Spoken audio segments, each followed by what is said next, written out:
Yo, what's good, guys? Today I am going to get vulnerable. I'm going to share the story about how I lost my girlfriend, Sabrina, to suicide. I met her when I was 19. She was 27. She passed away when she was 29 years old. I was 21. And from the day that we met, we were inseparable. Literally from the day that we met. However, it wasn't like your traditional relationship whatsoever. It's a pretty crazy story. So if you have time, buckle up. But basically, from the time that we met, like I mentioned, we were inseparable. And our relationship wasn't like the ordinary, get to know someone and then fall into a relationship. No, it was very much more a business transaction. So prior to us being in a relationship, she was actually an escort. This is way before I knew her. She had a very, very troubled past. Never met her dad. Fucking mom died, I think, like 2 months before we met. Passed out, or like died, or passed away from cancer. She had like things that had happened. I don't want to expose too much, but like definitely never had that father role model influence or that guidance that she needed. And I always felt so bad for her just because when I looked at her, I saw the little girl in her, even though she was like older than me.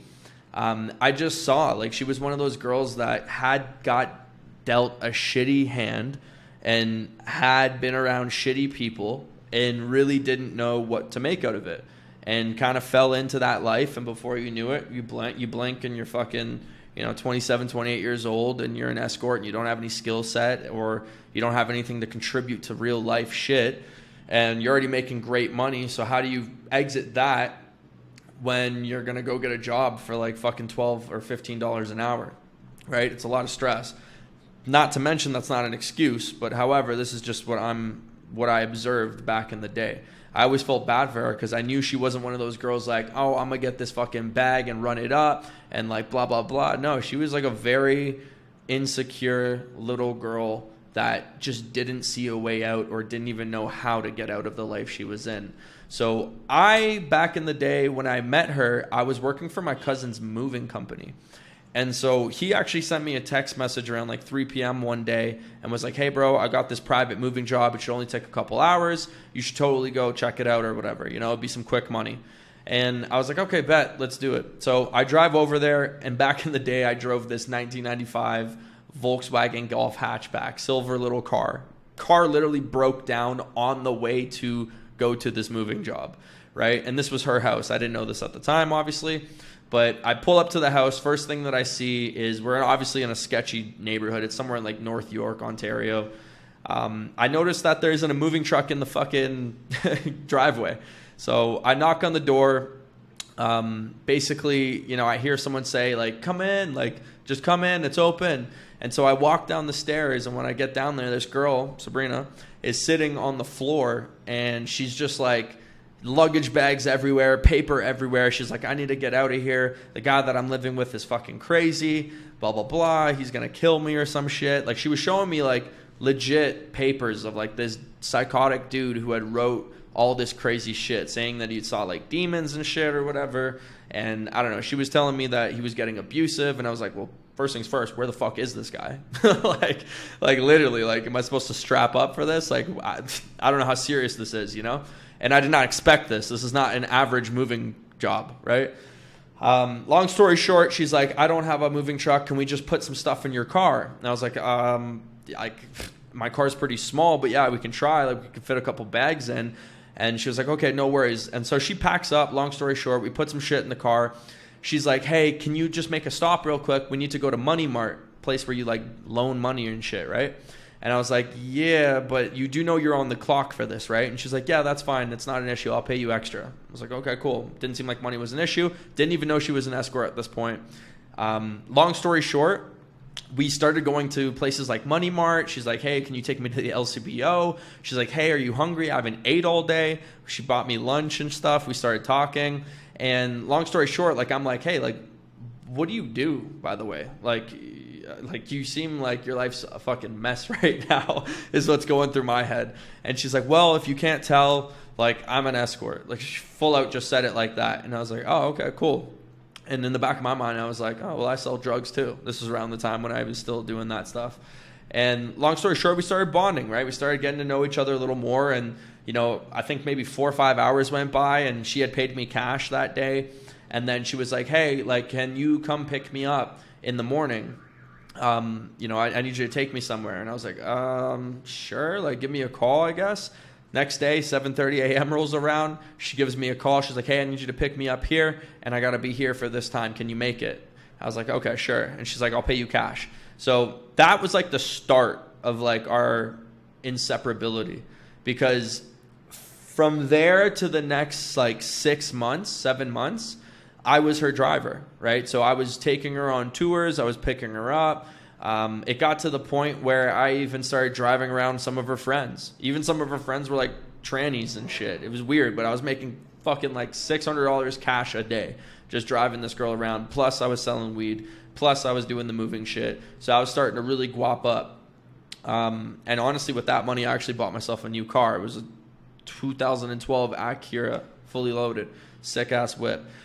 But long story short, you know, we started to get to know each other. We started going through some experiences together and just like crazy shit. Like I had to like knock on a door one time with a baseball bat and like tell the guy to fucking like release her and shit. Like there was like tons of shit. And I was just like this 19-year-old kid at the time. But I started really like liking her. But she liked me first, because there was this one moment where I remember vividly, actually. I was in the hotel. I finished checking her in. She had finished her work for the night. She was with her friend. And I was like, all right, yo, see you tomorrow. Give me a shout. And as I left and I went to the elevator, her friend calls me. She's like, Sauce. My name was Saucepan, by the way, back then. I didn't name me. She just called me Sauce. And then it turned into Saucepan. And she was like, Sauce. Or her friend was like, Sauce, like, Sabrina wants to see you. Like, can you come back for a second? I was like, yeah, sure. What's up? And so I knock on the door. She's like, come in. Sit on the fucking like bed. And she's like, where are you going? Like, don't you want to stay a little bit? And right then and there, like, I could tell like where this was going. And I made the executive decision to be like, Sabrina, I was like, I think we should just keep this as like a business relationship, you know, with all due respect. Like, I don't see you like that. And I don't think I could ever see you like that given the profession that you're in. And that's just my blunt opinion. And she got all sad, started crying a little bit, and then I left, and then things kind of continued. But that's basically how feelings started to develop while we were like working together. And then it came a point where the line definitely got crossed. And then I made that decision where I was like, look, Sabrina, like, I now like you, and, you know, I want to help you get out of this life, because I know this isn't what you truly want. And, you know, like, your actions are showing me that, you know, you want to change. But she had, guys, a lot of baggage. Prior to like the 6-7 months that we were working together, she was already like suicidal. There had been times where she had cut her wrists, and I had like literally had to run up into the hotel room, and I would come in and there was literally blood all over the bathroom floor. It was literally from a movie scene. Like, fuck shit, you know. Or even a time where she did that and then tried to hang herself on one of those like buggy carts in the hotel that have like the fucking, like, I don't know, it's like the arc where you push the fucking buggy, right? Multiple times, like shit like that. She had taken pills before. And I remember vividly one of her friends, Kersha, she told me one time, because it scared the fucking shit out of me, and I just never knew if this was going to be the last day or not. And she told me, she's like, Sauce, like, you can never wear suicide on your sleeves. If anything were to happen, God forbid, this would never be your fault. And you need to understand that. And it always stuck with me, because I had been in those positions so many times with her where I always felt like, would this be the last one? It was like the boy who cried wolf. And so, long story short, when we started getting to kind of get serious, I actually checked her into CAMH. It's not like a mental hospital, but it's for mental disabilities and recreation, essentially. And so she spent 30 straight days, 1 full month in this place. And I would go visit her on a daily basis, and I would bring her snacks and food, and she had visiting hours between certain times and shit. And this was downtown Toronto. And I had told her that, you know, hey, once you kind of rehabilitate and just kind of get your shit back on track, you know, let's look at getting a place together, or get you a place at least, you know? And so that's exactly what we did. You know, she did 30 days there. She quit the fucking, you know, life that she was doing before. And when she had finished, we found this place just off Yonge and Bloor Street in Toronto. And so we didn't move in right away together, but it was her spot. I was actually living at my mom's house at this time. I would kind of go back and forth between my dad and my mom's house. And basically what had happened was she had started living in this place. We started looking for a job for her, and she got this job as like a waitress at this one spot. And so maybe a couple months go by, or like 1.5, maybe a month and a half, or maybe 2 months go by. And then she ended up getting fired from the job because she got caught drinking, and she did have a serious drinking problem. I think she had drank just because, you know, she was really just trying to cope with her reality and whatnot. And one day they smelt the liquor on her and they fired her, right? And now this is when we were starting to live together as well. And so she didn't have a job anymore. I was pretty much covering majority of everything at that time as well. But she also did support a lot of everything too, because at that point I remember feeling like, fuck, like how much trust can I put into this? Like, I know the reality of this situation is difficult. Like, how do you go from making fucking $3,000 a day, let's say, or $5,000 a day, to fucking serving someone for $15, right? And you have obligations and responsibilities that you need to pay for. So I was always kind of like timid on that, and it kind of fucked my head up a bit. Long story short, though, I actually ended up getting her pregnant. And around this time, this is where the relationship really started to take a downturn, just because she kept saying, she's like, fuck it, it's not your baby, it's mine, I'm going to take care of it. And then I'd get a phone call saying, you know what, I'm sorry, like, I can't handle this, like, we got to, like, get rid of this. And she literally was prescribed as bipolar. So this wasn't something that was, like, new or anything like that, but it would drive me fucking crazy, because I was like, Sabrina, there's no way we're bringing a fucking baby into this world. It's just not gonna happen. Like, there's no way whatsoever. Not in this situation. Absolutely fucking not. And so long story short, she did end up having an abortion. And I remember this was around the time where after the abortion, I started living back at my mom's house, and we were getting into kind of a lot of fights and whatnot, and this was turning into a very, very toxic relationship, as you could imagine.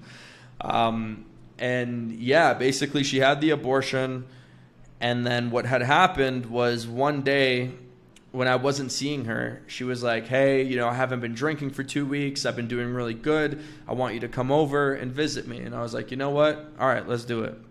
I'll come see you. And so I remember this vividly. It was a Wednesday evening. It was a rainy Wednesday evening, and I drive over, I park my car, I go upstairs.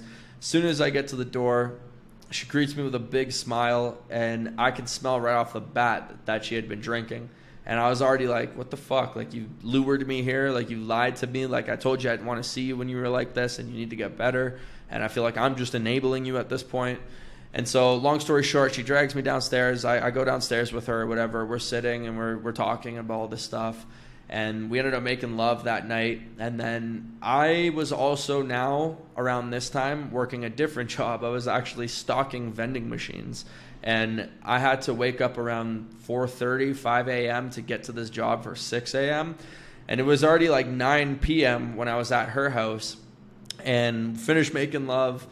And I remember feeling like, man, like, this ain't it. Like, I wasn't in it anymore. You know, I wasn't invested anymore.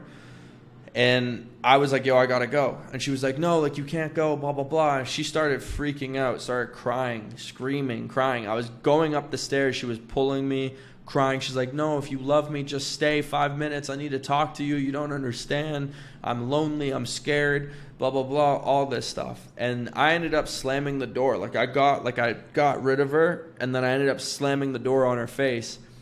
Not to know that that was literally the last time I would ever see her again, legitimately. That was the last conversation, the last time I ever saw her was that huge fight that we had, just like that. Walked downstairs, went to my car, and I remember she called me, and I had picked the phone up, and it was just her crying. And she was like, Sauce, like, please talk to me. Like, if you love me, please just come back 5 more minutes. And I remember not being able to say a fucking word because I just felt like I was enabling her this whole time. And I just hung up the phone. Like, I literally just hung up the phone. And that was the last time I had ever heard her voice. And I drove home, and I remember this vividly because when I was driving, it was raining, and fucking on the radio, the Adele song called Skyfall comes on. And if you ever know that song, if you've heard that song, the first fucking opening lyrics of that song is, if I remember correctly, "This is the end. Hold your breath and count to 10. Feel the earth move." And then that was the fucking bar that I heard. And that bar didn't hit me until Friday night, because Friday night was when I got the call from her friend saying that she had passed away and that they had found her in her house in the same bedroom that we shared together. That was the last time I heard her. And mind you, I was so fucked up when I had got that call in both terms. Number one, because I had just came back from a music festival and I popped like 6 mollies. And I'm just being very vulnerable right now. And at the time, I remember this vividly. We had finished the music festival and we were literally downtown Toronto, like on King Street. And I had this fucking huge ass speaker called the Block Rocker. And I was literally bumping Chief Keef every day. And there was like 12, maybe 15 people behind me, like partying. Like, someone calls me, the music stops. My boy Gilly's like, "Yo, what the fuck? I hang up. Someone calls me again, interrupts the music. I hang up. Calls again. My boy Gilly's like, "Maybe pick it up. Maybe it's important. Pick it up." And that was the phone call. That was her friend that told me she's gone. And that was the last time I ever obviously heard of her or heard from her. Obviously, very shit way to fucking, end off a relationship. You know what I mean? I didn't blame myself for a long time, although I definitely felt guilty to a certain degree. But I always knew, like her friend said in the beginning of when I made this, she said that you can never wear suicide on your sleeves. And I knew that at the end of the day, my intentions were always pure with her. And I had always done the most that I could to, show her a different life, a different route. But sometimes, guys, when the fucking hole is too deep, you can't even, reach for a hand to get out because it's too deep. Like, literally. That's the story, man. That's pretty much it. And I had went back to her house and I was living there. Even when she had passed away, I went back into the house and, saw a huge pile of blood on the ground. And I remember, she passed away, and how she passed away was she had done a cocktail. So she had took like a bunch of fucking pills and had been drinking. Mind you, like I mentioned, this wasn't something that was new. However, the spooky part about it was she put on her mom's like white gown, and that's how she was found on the floor in a pile of blood. And like I mentioned, her mom had passed away, and she had always told me like she feels connected with her mom, and so it's still a bit of a mystery to this day. But did she mean to kill herself, or did she just take a bunch of pills thinking that she was going to wake up again? Nobody will ever know. And that's the sad part, and that's why it's like the boy who cried wolf. There had been so many times where, I had worn suicide on my sleeve, and then it got to that point where the frustration was just up to here, where I was like, get off me, like, I gotta go. Like, I gotta do what's right for me now, And that part does eat me up. Not to this day, but I definitely still think about it. But we definitely had a very loving relationship. And I remember her sister at the funeral had told me, hey, when you brought Sabrina over to my house for Christmas, she was the happiest I had ever seen her with anybody before, or in her entire life. She's like, if anything, Paulie, you prolonged that woman's life. And that just made me like fucking burst into tears on some real shit. because it was very nice to hear. And I just didn't know what to feel at this point, you know. That was really that was the first death in my life that really fucking put me on a weird path. Like, I'm talking, I was a terrible person to be around for the next year. It took me about a year and a little bit to really recover. I was getting into fights, getting drunk, fucked up, just borderline functioning drug addict. I just didn't care, you know. I didn't give a fuck, and it really, really hit me as like, what's the point of life? And it gave me this like attitude of, nothing's promised, fuck it, like you could die tomorrow or today or whatever the case is, you know. And then, yeah, I don't know, guys, that was pretty much the story, I guess. But it's something where it's obviously always still in the back of my mind, but I've definitely recovered from that 100%, and it's definitely made me a better person. And I always want to share her legacy and incorporate it somehow in whatever I'm doing. You know what I mean? Whether it's, you know, shedding awareness to something like this, coming on here and talking about it. I'm just telling you my perspective, my experiences. It's also part of the reason why I am who I am. You know, it's super important, right? Super important. The reason why I'm able to not give a fuck or care about rejection, whether it's with a girl, whether it's making calls, whether it's whatever, is because I've been through so much loss. Like I mentioned in another video as well, like 2021, my dad died. 2022, my cousin died. 2023, which was just last year, my best friend died here in Colombia. We came here together for the first time, you know? So once you go through so many obstacles and so much heartbreak like that, you really start to realize that everything in your life is rented. This body is rented, right? Like, it is not promised. And everybody knows that, but nobody really understands that. And that's a fucking very big difference. And so I now look at this as a blessing and a curse, because yes, it has been hard, very hard, extremely hard. However, it has made me and shaped me and molded me, into the man that you guys see today. You know, that's really where it comes from. That's my drive. That's my motivation. That's everything, really. And death is always at the forefront of my mind, whether it's me being happy or in a happy moment, or, you know, I'm sad or whatever the case is. It's a huge motivator for me, just because I know that time is super limited, and I've seen it, and I've seen the men that I love die right in front of me. I've seen a lot of things to this degree that have shaped me into who I am. So yeah, I don't know, guys. Again, I'll end it off with this. If you guys have any questions or anything, let me know. But always know that you're never alone, and that you can always change your circumstances. Even if you can't see the light at the end of the tunnel, it is possible.